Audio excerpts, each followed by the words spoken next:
Polisi menangkap RSO, seorang manajer perusahaan pinjaman online ilegal yang digerebek polisi di Sleman, Yogyakarta. RSO ditangkap di Jakarta dan dibawa ke Polda Jawa Barat untuk menjalani pemeriksaan lanjutan.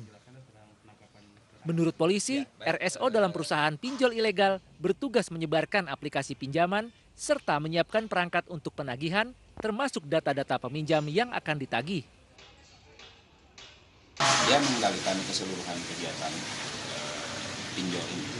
Kemudian selain itu juga secara spesifik yang bersangkutan juga menyiapkan beberapa fasilitas untuk jalannya perusahaan.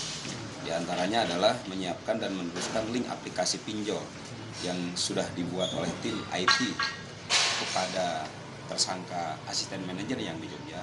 Yang kedua adalah tentunya merekap progres pembayaran dan penagihan. Dan yang ketiga adalah menyediakan perangkat keras berupa komputer, laptop, serta nomor-nomor telepon yang digunakan oleh desk kolektor untuk melakukan penagihan, yang salah satunya dilakukan oleh saudara AB yang melakukan penekanan kepada korban. Sebelumnya, Direktorat Reserse Kriminal Khusus Polda Jawa Barat menetapkan 6 tersangka baru dalam pengembangan kasus pinjaman online ilegal di Sleman, Yogyakarta. Total sudah 7 tersangka yang merupakan karyawan perusahaan, terdiri dari asisten manajer, HRD, hingga penagih utang. Polisi masih mengembangkan kasus dan memburu pemasok dana perusahaan pinjol ilegal di Sleman, Yogyakarta. Dari Bandung, Jawa Barat, Ervan David, Mujib Prayitno, iNews melaporkan.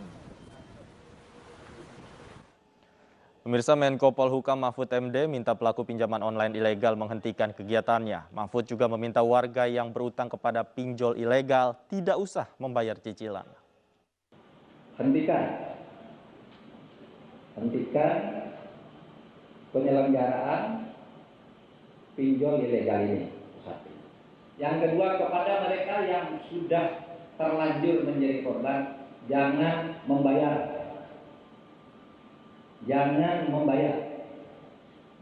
Kalau karena tidak membayar, lalu ada yang tidak terima, diteror, lapor ke kantor polisi terdekat. Polisi akan memberikan perlindungan. Nah, saudara, dengan ini maka kita menegaskan kita hanya akan melakukan tindakan tegas terhadap pinjol ilegal. Untuk pinjol-pinjol lain yang legal, sudah ada izin sah itu, silakan berkembang, karena justru itu yang diharapkan. Polisi membuka posko pengaduan investasi bodong yang didalangi seorang wanita mantan teller bank swasta. Akibat ulah pelaku, kerugian para nasabah mencapai 1,28 miliar rupiah.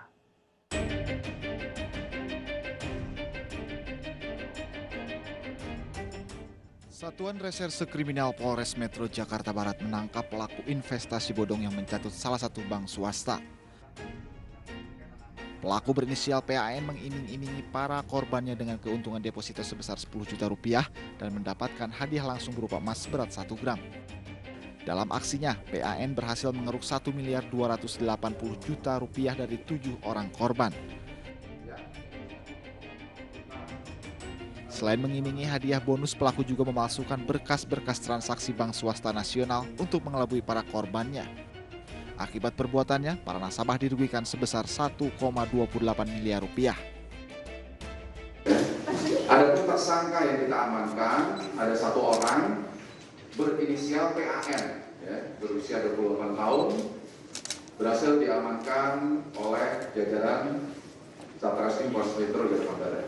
Adapun modus operandi dari tersangka ini adalah mendatangi korbannya, mengaku sebagai petugas dari Maybank, sebagai managing development program. PAN menggunakan uang hasil tipu-tipunya untuk berfoya-foya ke luar negeri, membeli barang-barang mewah, dan menyewa beberapa apartemen di Jakarta. Pelaku terancam hukuman 4 tahun penjara. Kini polisi membuka posko pengaduan bagi para korban lainnya yang belum sempat melapor. Dari Jakarta, Miftahul Gani, iNews melaporkan. Diduga menderita gangguan jiwa, seorang pria di Kecamatan Paloh, Kabupaten Sambas nekat membunuh orang tuanya dan tetangganya. Tidak hanya itu, pelaku juga melukai 2 warga, ketiga warga dan polisi setempat berupaya menangkapnya. Inilah detik-detik penangkapan seorang pria di Kecamatan Paloh, Kabupaten Sambas, Kalimantan Barat yang membunuh ibu kandung dan melukai tetangganya. Saat polisi mencoba menangkap, pelaku menyerang dengan sebilah parang sehingga melukai 2 warga yang membantu polisi menangkapnya. Diduga pelaku menderita gangguan jiwa sehingga tega membunuh ibu kandung dan tetangganya sendiri. Menurut warga setempat, pelaku sempat dirawat di rumah sakit jiwa selama beberapa bulan.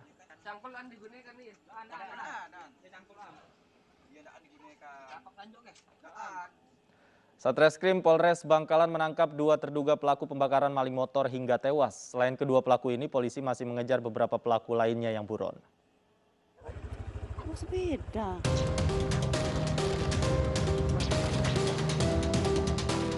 Dua pelaku pembakaran warga yang diduga maling motor berinisial N dan MH dijemput dari rumah masing-masing di Desa Duwek Puter, Kecamatan Kuanyar, Bangkalan, Madura, Jawa Timur. Tak ada perlawanan saat keduanya dibawa polisi. Dari pemeriksaan awal, keduanya mengaku terlibat dalam pembakaran korban yang dituduh mencuri motor warga. Keduanya menjelaskan kronologi pembakaran termasuk mengikat korban dan menyiram bensin hingga korban tewas terbakar. Selain kedua pelaku, polisi masih memburu sejumlah pelaku lain yang masih buron. Yang kita amankan itu perannya dia mengikat sekaligus membakar. Jadi ikut membakar berarti? Ya, ikut membakar. Jadi di dalam pemeriksaan dia menyatakan bahwa pada saat itu mengikat, ngambilnya tali juga